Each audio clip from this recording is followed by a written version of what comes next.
全香港總共有177間 NGO 係 under 冧心 grant 嘅，政府嘅資助咧喺24、25年咧係講緊235億，係一個即係好大嘅政府資源嚟嘅。其實 cut 嘅影響有幾大咧？就係、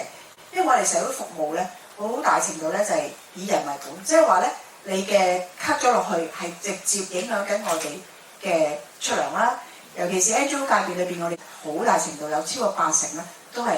人工，直接影響我嘅 staffing。但係個問題，服務係唔可以少嘅。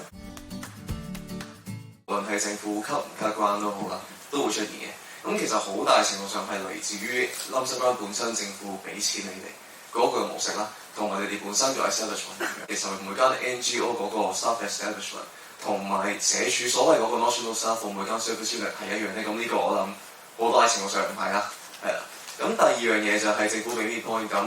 我諗 NGO 喺個 market accommodation 都有喺度啦，係啦。咁要加人工啦，要跳 point 啦，你哋請人都未必用呢啲咁嘅 point 去請啦，可能係用近呢 point 嘅位置去請。咁我諗呢幾樣嘢加埋會導致到社署俾你哋嘅分零嗰條 formula，同埋你哋本身請人嗰個支出咧，其實有一個好大嘅 gap 喺度嘅。咁變相喺長期嚟講會人物負資啊，留意一個 turnover rate。我覺得 turnover rate 低嘅話咧，呢樣嘢就會導致 financial burden 會多。一個員工 keep 住留喺度，佢不斷跳 point 啦，跳到 max 啦。咁你哋變相呢個位置放呢一個員工啦，就算佢係跟足個 national staff 個 staff establishment 好，其實佢遲早都會個 expense 大過 income 嘅。咁呢樣嘢其實我哋見到個 turnover rate 喺近年嚟都開始低咗啦。喺今年上年都出咗啲 turnover rate 嘅一啲 table 啦。咁其實今年已經落到去10%，咁比起以往嘅20%其實跌咗唔少嘅。咁我呢個位置上大家都需要留意下啦。咁如果呢個 rate keep 住係低嘅話，就算我市好都好咧，其實遲早都會人負資嘅。即係我諗你哋最主要要做咧，首先就係要分清楚其實可能 finance 啦、HR、社福科3方面都一齊合作啦。咁點樣先做到一個最 sustainable 嘅一個 HR 或者 financial planning 咧？我諗喺呢一個位置咧，我哋有啲 experience， 有啲 NGO 係真係會揾每一間 service unit 嘅 head， 去講邊一啲 job cat， 邊一啲 job staff 係比較 crucial，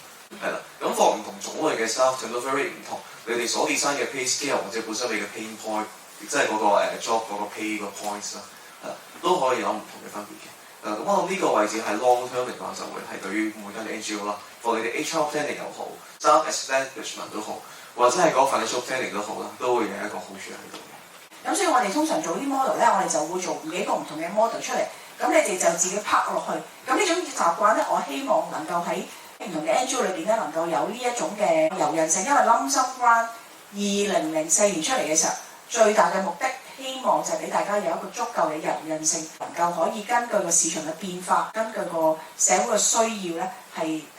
提出呢個服務。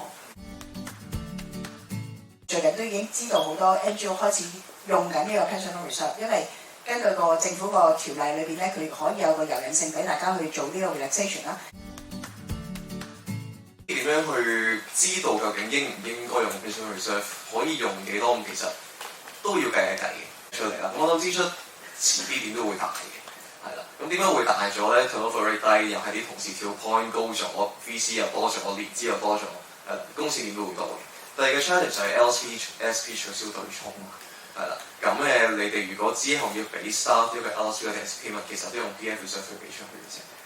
咁所以 pension reserve 歷年嚟講，可能係有好多錢喺度啦，甚至有啲喺個 AFR 目標會擺出嚟添，因為佢哋擺咗係你哋擺咗喺 provide 嘅 reserve balance 嗰度 ，cash basis 嘅 lump sum grant 嗰個嘅 annual financial report 會睇得出嚟嘅。咁所以真係要尋日快所有資料講你哋實際上嘅錢每年有幾多啦，每年甚至去到之後嗰5至10年，每位同事供幾多錢，你條數減翻，再減埋你哋之後個同事走咗之後啦，你哋俾嘅 LSP， 剩低嗰筆錢咧 set 一個 safety 嘅 threshold。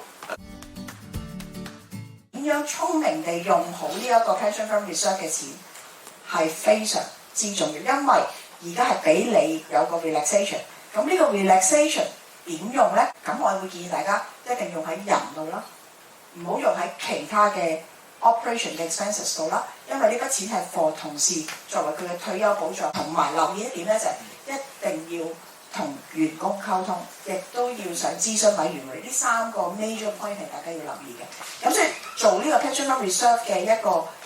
喐動嘅時間，大家確實係要小心啲去處理。